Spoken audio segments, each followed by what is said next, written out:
With two more, Christian McCaffrey now is tied with Marshall Faulk in running backs receiving touchdowns with 36. They lead the NFL all time.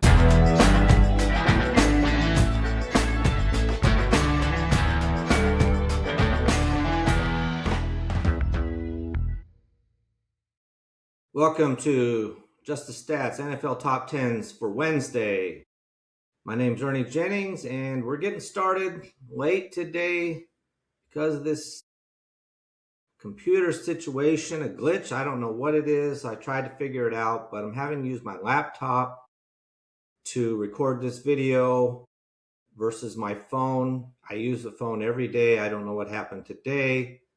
So we're going to have to go with that. It's not as good a quality. The picture quality is not the same, and the setup isn't exactly what I want, but it's what we're going to have to work with. So beyond that, hope everybody's enjoying their Christmas Eve and getting ready for Christmas. And if you're like us, we're going to do a lot of stuff on Christmas Eve tonight. We'll be quite busy, so I need to get this going. A lot of stuff to do today, and then tomorrow. No podcast tomorrow, but there are 3 games tomorrow on Christmas. So on Friday, I'll have a podcast, hopefully back to the way I normally do it, once I figure out what the glitch was. And we'll cover those 3 games from Thursday. So that should be good. All right, well, let's get started on this episode of Just the Stats NFL Top 10s for Wednesday. And we're going to wrap up the games that we hadn't finished yet. And we'll start with the Pittsburgh Steelers visiting the Detroit Lions. Detroit Lions just needed this game, and looked like they actually won it. They ended up losing 29-24. They go down 2 times. They score a touchdown only to be called back for pass interference, offensive pass interference. How bad is that? The one with the rookie, I think he was a tight end, just ran right into the defender. I mean, it was patently obvious that it was a pass interference. The next one was crazy, was even crazy. Would have been crazier than the play where Chicago won that game. But I think it was St. Brown caught the ball but couldn't get in the end zone. He tossed it back. Goff picked it up, ran it in for a touchdown. And they called it a touchdown, but they called it offensive pass interference. No time left on the clock. Game's over. So what a game that was, too. So looking at some of the numbers in this game real quick, it was Pittsburgh really kind of dominated the game, though. 481 yards of offense to 361 for Detroit. And holy cow, this is the big stat right here. Rushing yards for Detroit Lions. You've got Gibbs and Montgomery. 15 yards. 15 yards rushing versus 230 for Pittsburgh. There's your game. They dominated in the running game here. Let's look at some of these stats. Aaron Rodgers, not bad. 27 completions on 41 attempts. 266 yards, 6.5 yards an attempt, 1 TD, 92.1 quarterback rating. Not too bad. Off. This is crazy. 34 completions on 54 attempts. He threw the ball 54 times. I guess they just gave up on the run. 164 yards passing, 6.7 yards per attempt, 3 touchdowns, no interceptions, 101.2 quarterback rating. Pretty decent, but just not good enough to win. He was sacked 3 times in the game. Now, in the running department, Jaylen Warren, huge game. 2 big runs for touchdowns. One was 45. The other one was also over 40. He had 14 carries for 143 yards and 2 touchdowns. So big game for him. Kenny Gainwell came in with 9 carries for 50 yards. Now in the receiving department, this is where Gainwell gains all that yardage back. He had 78 yards on 5 catches to lead the Steelers in receiving as well with those 78 yards. So he ended up with a total of 128 yards himself. Warren had 2 catches for 8 yards. So He had a whole total of 151 yards. So the running backs had well over 300 yards of their total offense. Now for the Lions, David Montgomery, 4 carries, 14 yards. Jahmyr Gibbs, 7 carries, 2 yards. Now this game is close. They just did not want to run it. I guess they felt like they couldn't run it and they didn't try. I mean, they had a total of 12 carries in a game. They lost, but in a game where they weren't that far behind. I mean, at halftime, it's 10-10. They had a safety. By the end of the third quarter, it's still 12-10 Steelers beating the Lions. And yet the Lions are still throwing the ball and not even trying to run. It was crazy. So they need to read the stat that I keep hearing all the time is anytime the Lions, and this has been true the entire season, anytime the Lions rush as a team for less than 100 yards, they lose. Well, they did that this time and they lost. So maybe they want to rethink their strategy. And because of that, the way they passed it a lot, time of possession, Steelers 34 minutes, 26 minutes for the Lions. When you don't run it, you can't control the clock either. So no running there. Now in the receiving department, like I said, Gainwell led for the Steelers. For Detroit, it was Jahmyr Gibbs. Did all right there, 10 catches, 66 yards. So I guess they figured let's just have him kind of do these little screen passes and count that as a run play for them. 1 touchdown receiving for Jahmyr Gibbs. So he ended up with, 68 yards, but it's still terrible. Jamison Williams, as far as wide receivers, led the team with 5 catches for 70 yards. Amon-Ra St. Brown, 4 catches, 54 yards, but not targeted 9 times. So only 4 catches in that amount of time. I'm trying to say 4 receptions on 9 targets. So less than half the time he was catching the ball. All right, now let's look at some numbers in this game. Well, Jared Goff did throw 3 touchdown passes in this game. So he was, for the Detroit Lions, in the top 10 for the season, passing touchdowns in a single season. He came into the game in 6th. With 3 more, he jumps all the way into tie for 3rd with Matthew Stafford, who did it in 2015, and Scott Mitchell, who did it in 1995. So he's got 32 touchdown passes. Now Matthew Stafford has the record with 41, the Detroit Lions record, that is.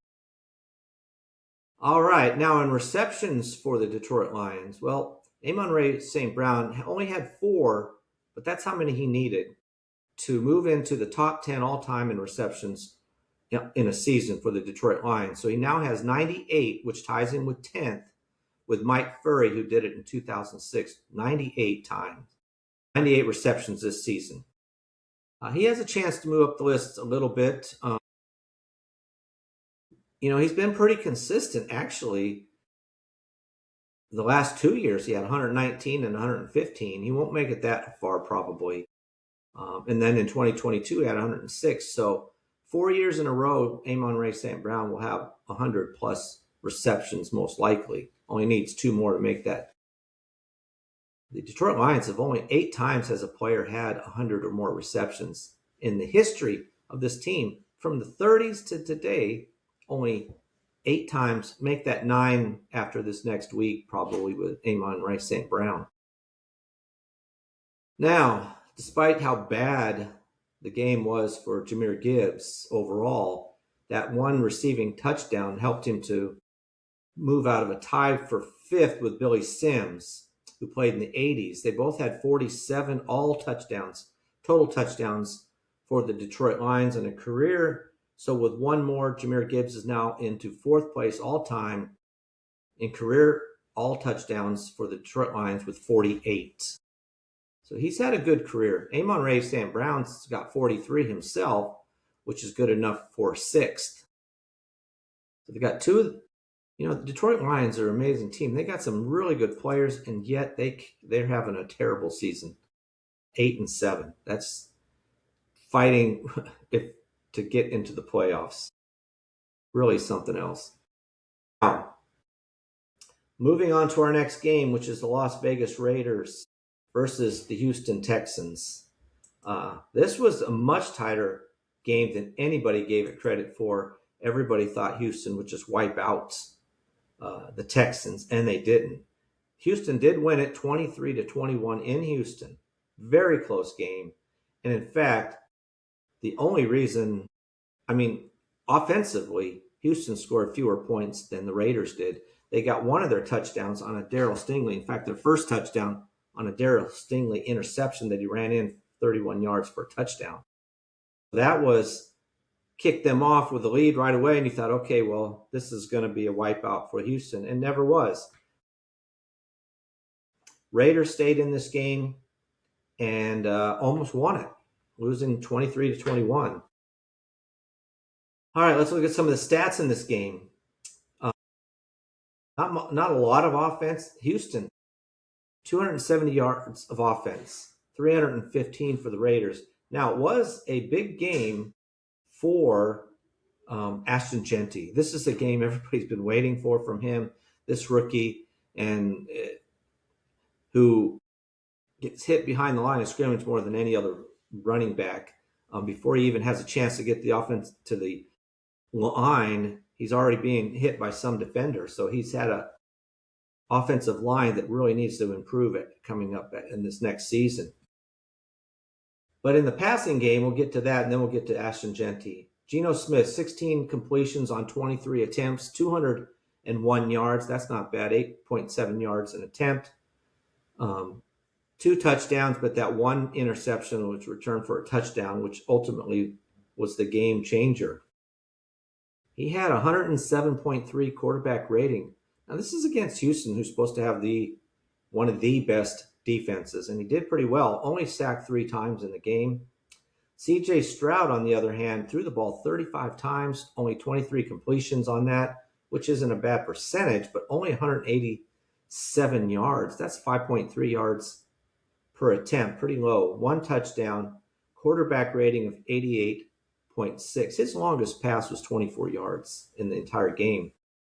All right, looking at the Raiders now in the rushing department, Ashton Jeanty, 24 carries, 128 yards, 5.3 yards a carry, 51-yard touchdown run. This is the big run everybody's been looking for. So he had that one touchdown for 53 yards. But also, he had one catch, only one catch, but it was 60 yards. That was a touchdown as well, a 60-yard touchdown catch. So if you're only going to get one reception, 60 yards for a touchdown is pretty good. So he ended up totaling out with 188 yards of offense. That's by far his best game this year. Now, for Houston, our Jordan came in and was the main running back in this game. Chubb was a backup. Chubb was 6 for 33, but Jordan had 15 carries, 53 yards, so 3 yards a carry, 3.5 yards a carry. They ran the ball 26 times, Houston did, for only 83 yards, 3.2 yards a carry. Not too much there. And in fact, out of that 83 yards, one was a 30-yard run. So you're talking about 25 carries for 53 yards. So basically 2 yards a carry.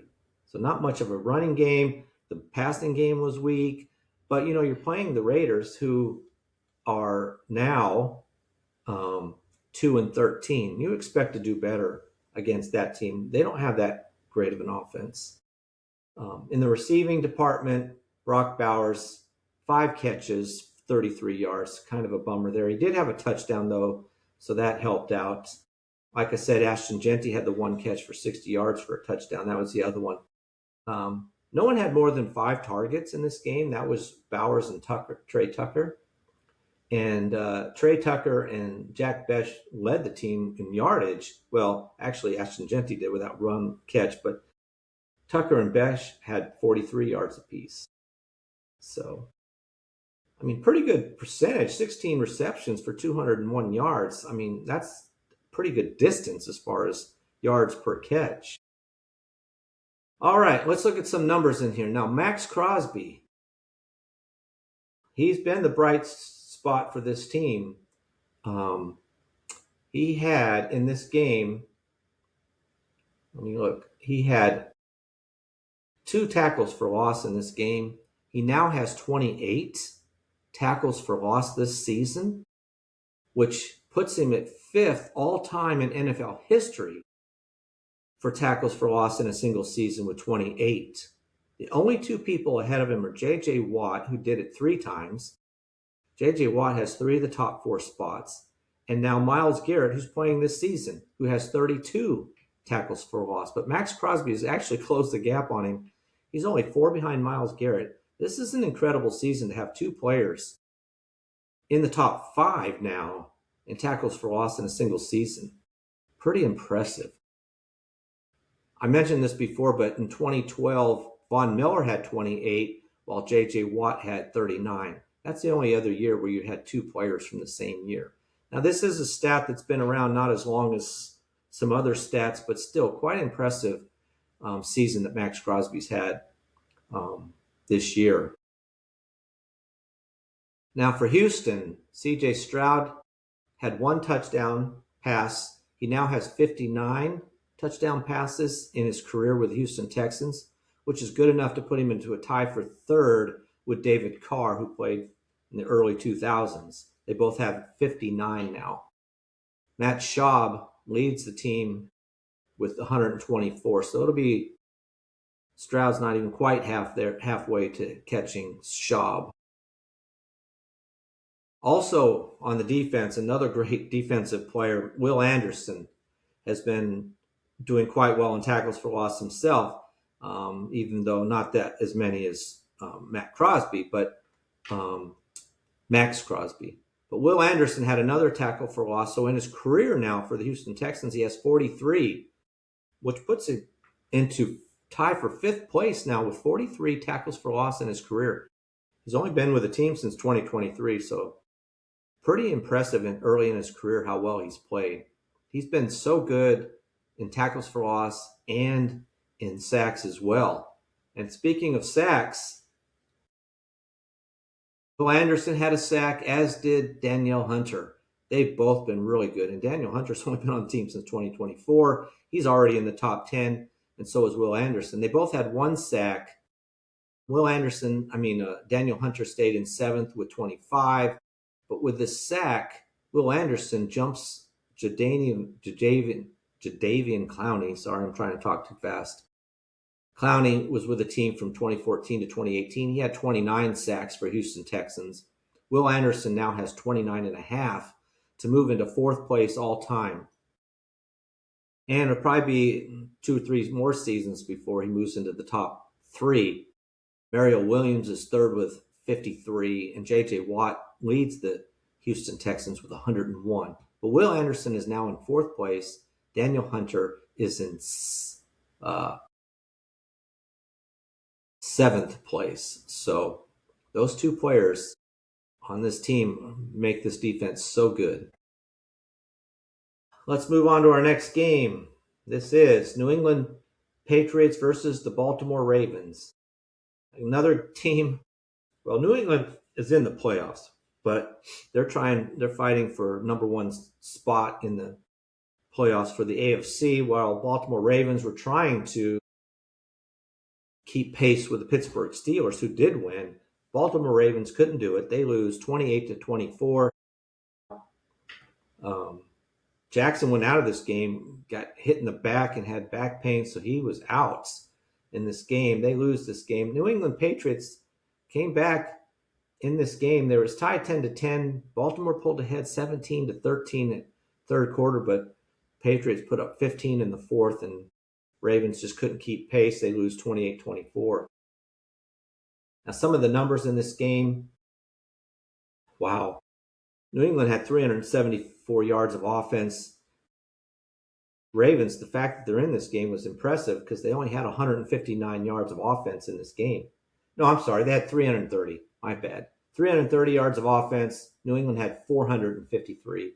So big difference there. I'm looking at the wrong numbers here. Running department, Derrick Henry's been good. He's really showing up lately. Unfortunately, it hasn't been helping the team win games, but he's appeared appears to me he's got a little bit more juice going at the end of the season. So looking at the numbers, Drake May, 31 completions on 44 attempts. So a lot of passes in this game, 380 yards. Obviously, they're trying to catch up in the end there. 2 touchdowns, 1 interception, a quarterback rating of 102.5. Now, in this game, Lamar Jackson was 7 for 10, 100 yards, 102.5 quarterback rating before he went out. Tyler Huntley came in. He went 9 for 10. That's really good. 65 yards, no touchdowns, no interceptions, sacked only once, had a quarterback rating of 93.8. So he played fairly well coming in. Just they couldn't get it in the end zone. For the Patriots, Travion Henderson didn't play much. Stevenson had 8 carries, 51 yards, which is pretty good. They didn't run it a lot. Drake May ran it actually more than anybody else, 10 carries for 25 yards, so not many yards. Stevenson had the 1 touchdown. Now for the Ravens, Derrick Henry, 18 carries, 128 yards. That's over 7 yards a carry. He had 2 touchdowns again. He's moving up the list all-time NFL-wise in touchdowns rushing. So he led the team there. In receiving, Stephon Diggs had a big game. He's been showing up lately, and it's hard for the Patriots. I mean, it's good for them as a team. If you're in fantasy, it's hard to know who's going to be the leading receiver. This time it was Stephon Diggs, 9 catches, 138 yards. He was targeted 10 times. Matt Collins 9 times, so he was second, but he had 7 catches for 69 yards. Really impressive game for Drake May. He's been playing well, and I still, though, think he would come in second behind Matthew Stafford. Matthew Stafford threw for well over 400 yards and did better, in fact. Now, for Ravens, Zay Flowers led the team with 7 catches for 84 yards. There was only 166 yards of passing here, so he had half of those, just over half of the yards there. DeAndre Hopkins came in with 4 catches for 41 yards in this game. All right, looking at some of the numbers, Drake May was sacked 3 times in this game. He now has been sacked this season 46 times, which is good enough, bad enough, however you want to look at it, to move into the 5th spot all-time in quarterbacks sacks for the New England Patriots in a single season with 46 now. Matt Castle's in 4th with 48, so very good, or 47 that is, so a very good chance that he passes him. Tony Easton has a record with 59. You surely don't want to see Drake May break that in the next 2 games. That's a lot of times to be sacked. So in this game for the Baltimore Ravens, this season now, Derrick Henry moved into, he was 13th this season going into the game with 1,125 yards. He had 128 more, which bumps him all the way up into 8th all-time in rushing yards in a single season for the Baltimore Ravens with 1,253 yards. So he's really had another good season. Last year he had over 1,900. This year he's on pace to get over 13, maybe 1,400 yards. He's really proven a little bit better, I think, than Saquon Barkley on this bounce-back year from the previous year. Both of them had such good years last year. Now, with those 2 rushing touchdowns this season, Derrick Henry now has 12, which puts him into a tie with Ray Rice and Willis McGahee, all time for the Baltimore Ravens in the single season in 4th spot. Derrick Henry holds the record, which he set last year, was 16. He'd need 4 more in the next 2 games. Not out of the realm of possibility, but I'm not sure he's going to get there. But he is at number 4 now. So he's got the number 1 spot and currently number 4 spot with Gus Edwards with 13 and Jamal Lewis with 14, the next 2 players up for him to catch. Zay Flowers had 7 catches. He was 21st in most receptions in a single season for the Ravens. With 7 more receptions, he actually jumps all the way into a tie for 8th with Ray Rice again.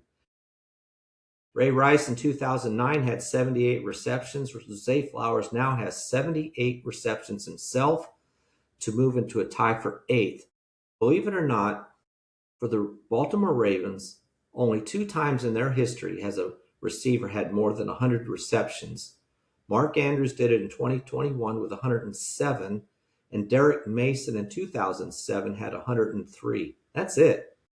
That's it. Boy, I'd have to look through, but I don't think there's any other team that only has 2 players that's ever made it to 100 receptions. I may be wrong.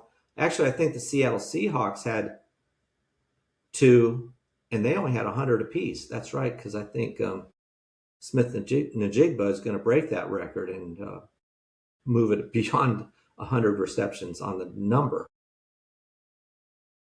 All right, now in another category, career-wise for the Ravens, and this is in rushing touchdowns in the career for the Baltimore Ravens. Derrick Henry now has 28, which puts him into 5th all-time in that category for the Baltimore Ravens. Lamar Jackson's in 3rd right now with 35.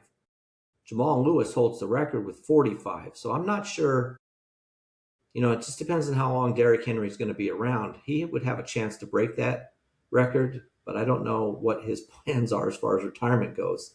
He's still playing at a very high level, but I don't know, how long he wants to continue that. Another stat, Zay Flowers in receptions on a career level now, with those 7 receptions, now has 229 receptions in his career with the Baltimore Ravens, which is good enough for 6th all-time on that team. Mark Andrews holds the record with 478, but he's been on the team since 2018. Zay Flowers has only been there since 2023. So he has a good chance to ultimately pass Mark Andrews. He's definitely their best receiver. I wouldn't think they'd want to let him go after his rookie contract's up. All right, this is the final stat for the Ravens. A lot of stats for this team. And too bad it was in a losing effort on their part if you're a Baltimore Ravens fan. But this is in all touchdowns total. Derrick Henry now has 30 total touchdowns for the Baltimore Ravens, which is good enough to put him into tie for 7th all-time in that category. Mark Jackson's 6th with 35, which is good enough for a tie for 5th. And Mark Andrews, again, leads the team all-time in touchdowns with 57. It's one of the lower numbers you'll find. Other teams have anywhere from 80s to over 100. But still, he does lead the team in quite a few categories, receiving categories, touchdown categories, a lot. All right, let's get to our last game. This was the Monday night game, and between the San Francisco 49ers coming into Indianapolis to play the Colts. And they came out with a victory pretty handily in a way. It was close to start with. Indianapolis made it close through the halftime, but they just lost momentum. They couldn't keep it going, and they ended up losing 48-27. San Francisco stays in the hunt. They're now 11-4. The Indianapolis Colts' hopes are fading drastically. They need all kinds of help. They need to win out. They do play the Jaguars, but that doesn't matter. Jaguars are in the playoffs, but Colts need to win out, and they need some help. I don't know if they're going to get it, though. The chances are slim, like I said. All right, so the 49ers win it 48-27, and they just blew them out in the second half. I mean, at halftime, the Colts were winning 17-14. Oh, no, they weren't. They were losing 24-17, but it was close. But San Francisco just kept piling on, and they ended up winning it big. Now, in this game, 49ers had 440 yards of offense. Colts had 312. Looking at some of the numbers, Brock Purdy had a really good game. 25 completions on 34 attempts, 295 yards, 8.7 yards per attempt, had 5 touchdown passes, 1 interception, quarterback rating of 126.8. So big game for him. Compared to that game a few weeks ago where he was throwing the ball interceptions almost every time he went out there for a pass, it seemed like. I think he had 3 or 4 interceptions in that game. But he looked really good in this one. Phillip Rivers didn't play too bad and actually threw the ball down the field a little bit farther than he did the previous week. 23 completions on 35 attempts, 277 yards. That's almost 8 yards an attempt. Not bad. 2 touchdowns, but did have an interception. Only sacked twice. Had a quarterback rating of 97. So really not bad in this game. But they just couldn't get it in the end zone and to keep pace. Now, Christian McCaffrey had a good game. One of his better games. He's been averaging less than 4 yards an attempt. But in this game, he had 21 carries, 117 yards. So that's over 5.5 yards a carry. So much better game for him. For Colts, Jonathan Taylor, another game. He's losing ground. I don't know yet. I'll have to look at the numbers. But Cook could catch him, honestly. Probably did. Jonathan Taylor had 16 carries for 46 yards, less than 3 yards a carry. Did have a touchdown, though, but really has not been up to the same level. And obviously, there's not any fear of the quarterback, really, so there's a lot of pressure on Taylor, and a lot of the defense is focusing a little bit more on him. Now, in the receiving department, George Kittle had a big game until he went out late sometime in the fourth quarter. They didn't need him to stay in. He kind of looked like he twinged his ankle a little bit, tweaked it. He had 7 catches, 115 yards, a touchdown. He really looked unstoppable. Christian McCaffrey had 6 catches, only 29 yards though, but 2 touchdowns, 2 receiving touchdowns. What a big game he had. No touchdowns rushing, but 2 receiving. He has been pretty impressive for this team. Juwan Jennings had 5 catches, 71 yards, and a touchdown as well. All right, let's look at some of the numbers in this game, and we'll start with Christian McCaffrey. With those 117 yards, moves him up into 10th place all-time in career rushing yards for the San Francisco 49ers. He now has 3,446. Looking at Christian McCaffrey again. Now this is top 10 NFL running backs receiving touchdowns in their career. With 2 more, Christian McCaffrey now is tied with Marshall Faulk in running backs receiving touchdowns with 36. They lead the NFL all time. So 1 more, Christian McCaffrey breaks the record in that category. Now, for the Colts, Jonathan Taylor did have a rushing touchdown. So this season now he has 17, which is good enough to be second all time for the Colts in rushing touchdowns in a single season with 17. He set the record himself in 2021 with 18, so he only needs 1 more to tie, 2 more to break his own record, which he set, like I said, in 2021. Also, for the Colts, they've got 4. Buckner hasn't been playing.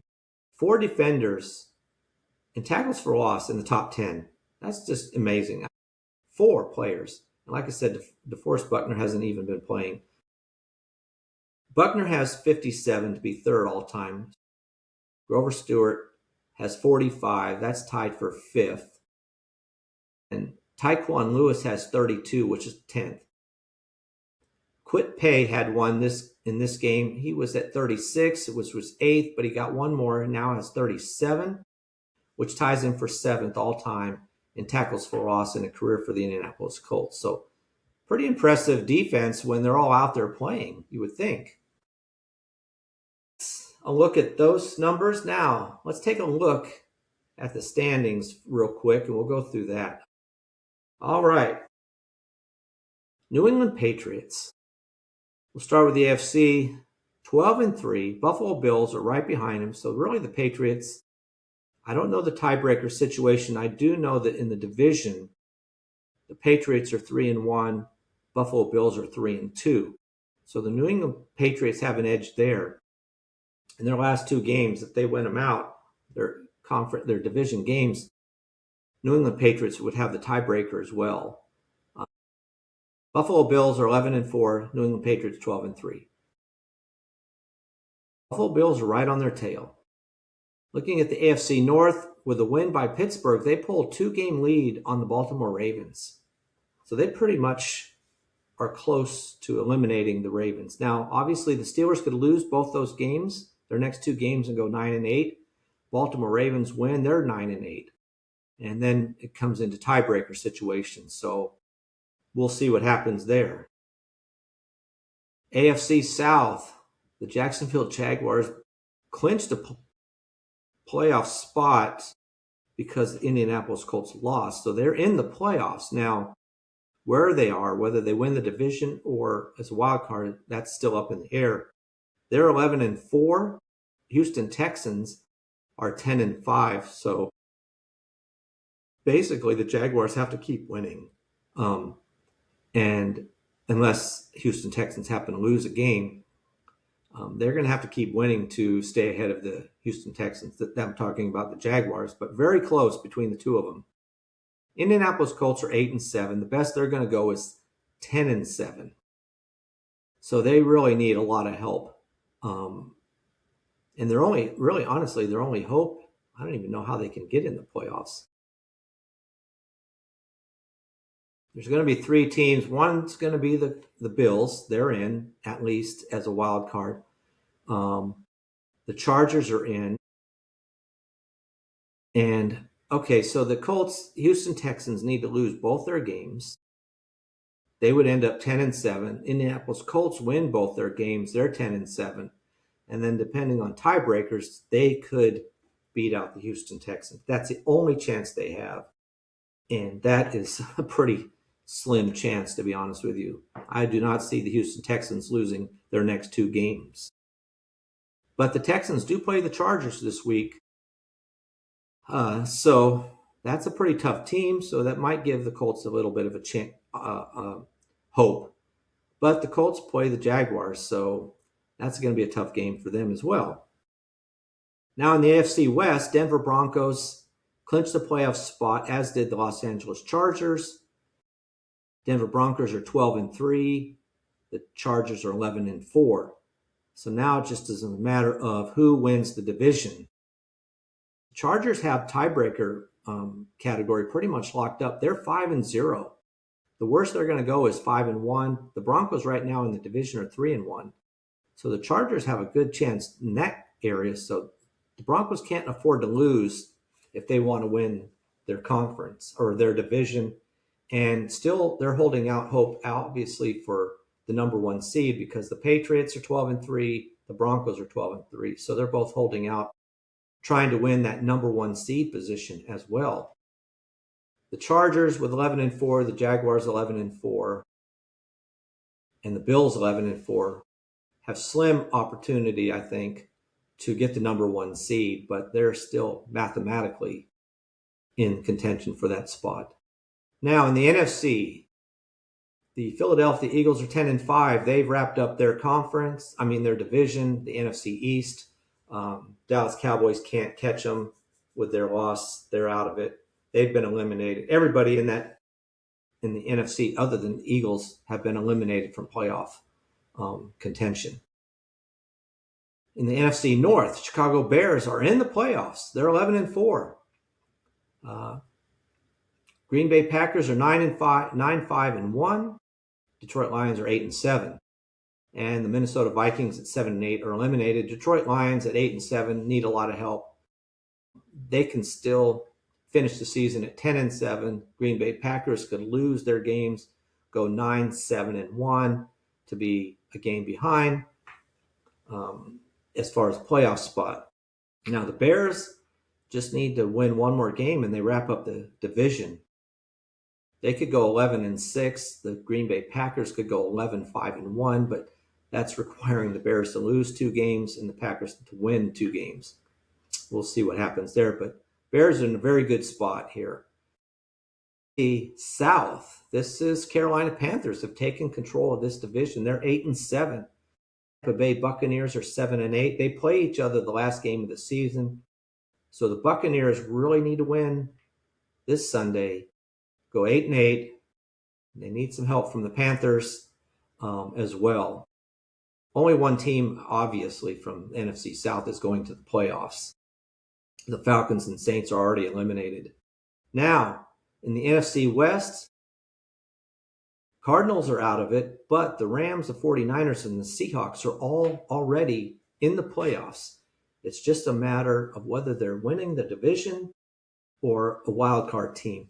The Seattle Seahawks right now control this. They're 12-3. The 49ers and the Rams are 11-4. And boy, how big was that game between the Seahawks and the Rams.